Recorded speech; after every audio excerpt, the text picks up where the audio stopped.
si Jo ng Shakoy para sa break. Ay, hindi pala breakfast. Ano to, Jo? Merienda. Merienda pala. Merienda time.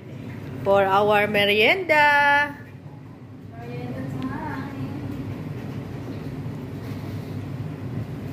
Saan tayo magbukas po? Sa bahay lang.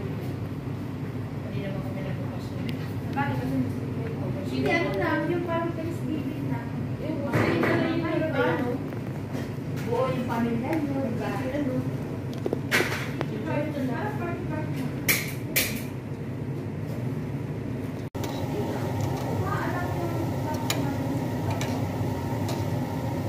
Low fire lang siya. Low fire lang na siya.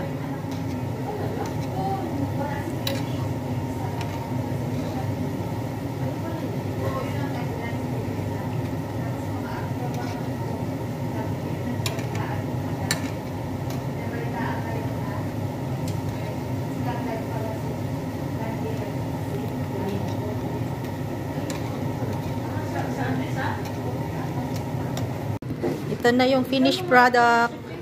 Tatlong cup lang namin yan eh. Na flour. Tapos yung gata. Isang cup. Yung yeast nila tulad dito. Gawa ni Jo.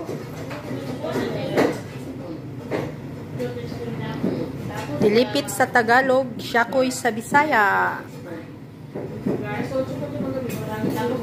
Thank you for making us merienda, Jo.